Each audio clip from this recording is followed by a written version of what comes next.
죽은 것 같습니다. 대장동 개발 사업은 3억 5천만 원의 투자가 1100배인 4040억이 된 마법 같은 사업입니다. 평생 일해도 집 한 칸 장만할 방법이 없는 청년들에게는 도저히 상상조차 할 수 없는 일입니다. 대통령이 국민들에게 13평짜리 임대주택에서 4인 가구도 살 수 있겠다며 홍보 영상을 찍고 있는 뒤편에서 정치 권력은 투기꾼과 협작하여 1000배가 넘는 투기판을 벌이고 있었습니다. 대장동의 마법은 투기판을 연 자, 투기판을 악용한 자, 이를 방조하고 비호한 자, 투기꾼과 정치 권력의 야합의 결과입니다. 화천대유는 성남도시개발공사와 합작해 토지를 착취하고 시민과 입주민들의 재산을 편취했습니다. 수천억의 이익은 공권력의 남용과 편법이 만들어낸 사기극인 것입니다.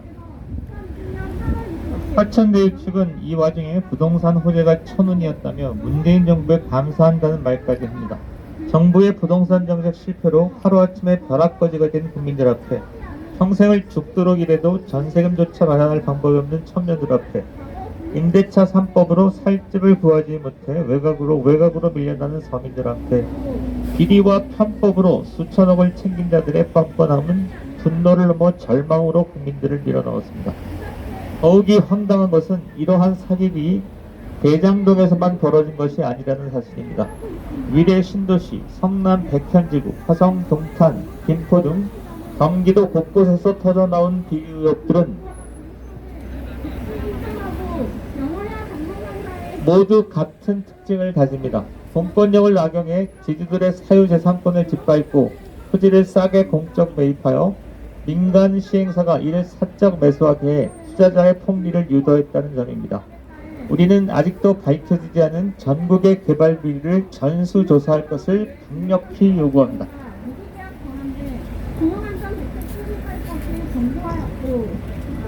공적 사업은 수익보다는 공익에 초점이 맞춰져야 합니다. 관과 합작하여 천문학적 금액의 수익을 가져갈 수 있다면 너도 나도 권력과 가까워지려 수단과 방법을 가리지 않을 것입니다. 우리는 공권력에 의해 대한민국의 사회적 원칙이 무너지는 현장을 지켜보고만 있을 수 없습니다. 위선자들이 공권력을 동원해 수천억의 이익을 편취하는 동안 국민들은 벼락거지가 되어버렸습니다.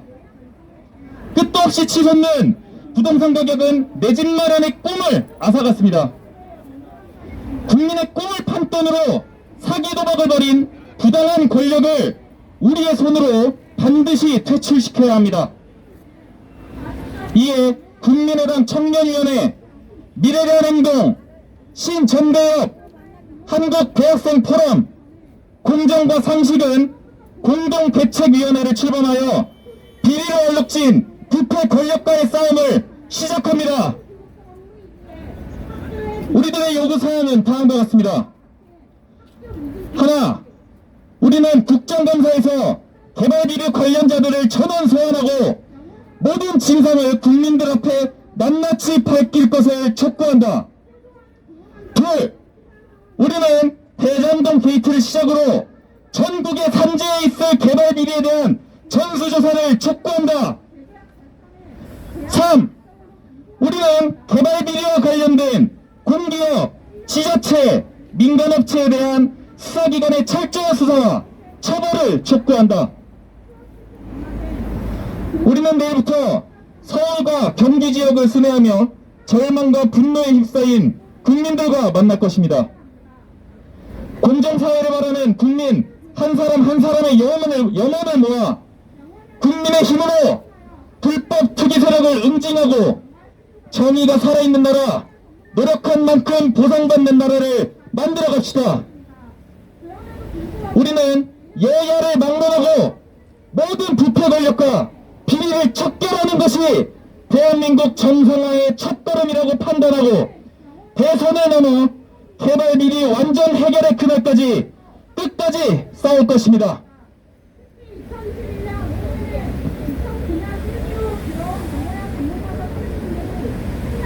네, 지금까지 대장동 게이트 진상 규명 및 전국 개발비리 척결을 위한 공동대책위원회 출범 기자회견이었습니다.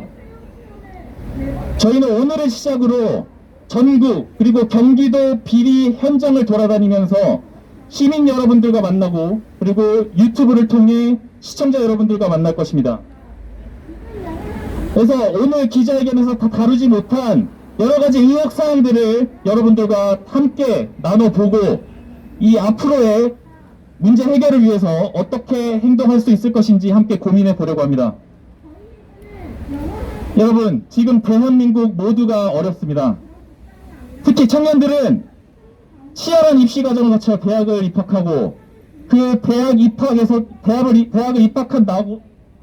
입학한 후에도 학점 한 점 한 점을 따기 위해서 치열하게 노력합니다. 하지만 대학을 졸업하고 나서도 일자리가 없어 자신의 삶을 꾸려나가기가 굉장히 어렵습니다. 행여 일자리를 구했다고 하더라도 앞으로의 인생을 설계해 나가는데 가장 중요한 내 집 마련, 평생 달성할 길이 도저히 없습니다. 이런 상황에서 청년들은 연애도 포기하고 취미생활도 포기하고 이렇게 하루하루 코인과 주식 투자에 대한 고민으로 좌절감 속에 삶을 살아가고 있습니다. 그럼에도 불구하고 우리는 기본적인 사회적 원칙과 규칙들을 지켜가면서 살아가고 있습니다. 근데 모두가 그런 것은 아닙니다. 굉장히 많은 타짜들 그리고 반칙꾼들이 보이지 않는 공권력을 활용하여 수천억의 이익을 편취하고 있는 현장을 우리는 지금 목도하고 있습니다.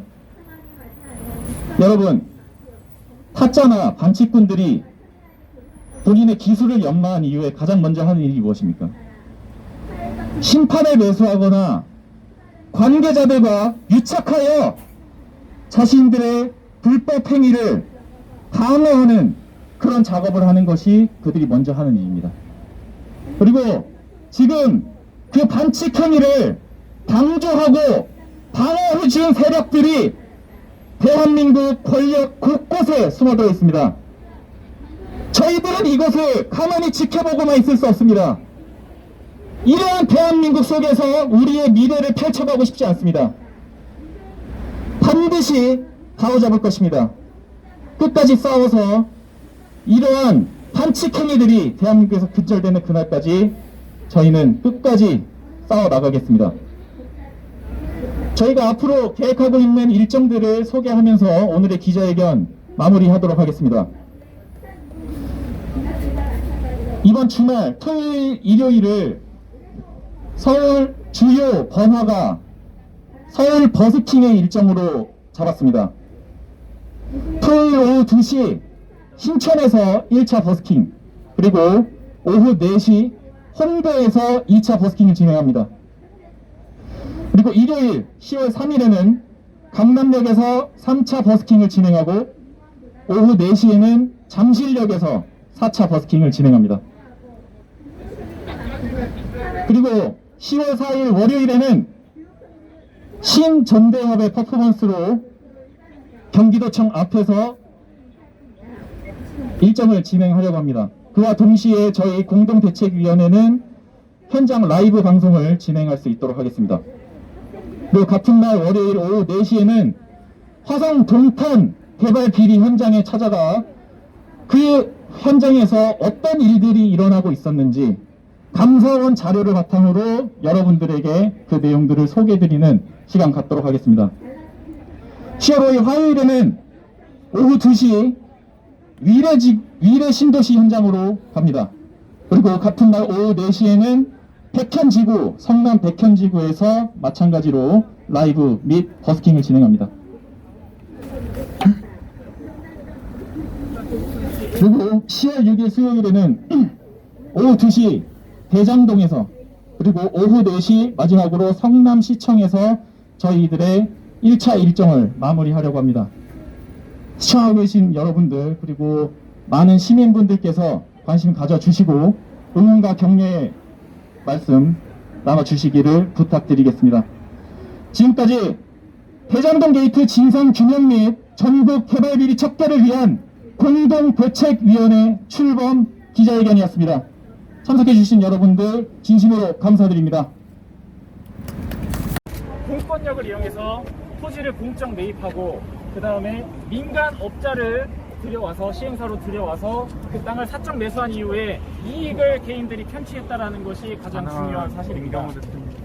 그래서 공적 매입 과정에서 공권력을 이용해 원래 평당 600만 원 정도로 예측되는 그런 땅을 280만 원, 반값도 안 되는 가격에 수용해 옵니다. 즉 다시 말해서 공권력을 통해 이 토지주들에 대한 재산권을 침해했다라고 볼 수 있는 거죠. 그리고 그 이후에 이 땅을 성남의 뜰 주식회사가 사가는데 거기에 가장 큰 주주인 화천대유가 가져간 이익들이 문제가 되고 있습니다.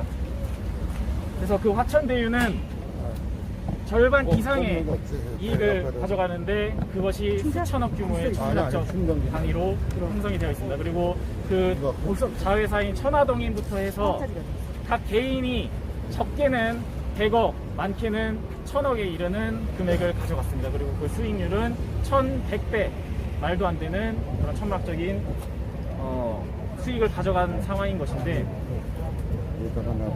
이런 비상식적인 일들은 이 정상적인 시장에서는 벌어질 수 없는 일이죠. 그래서 어떻게 하면 이렇게 비상식적인 일이 일어났는가 그것에 대해서 우리가 면밀히 살펴볼 필요가 있습니다.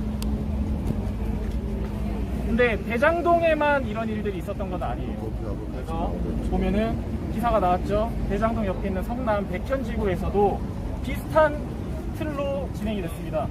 공적 매입으로 토지를 매입하고 그 다음에 사적으로 그 이익을 편취하는 구조가 형성이 되어 있고요. 미래 신도시 화성에서 있었던 일들과 마찬가지입니다. 미래 신도시 같은 경우는 대장동 직전에 우리가 벌어졌던 그런 사업인데 약간 달라요.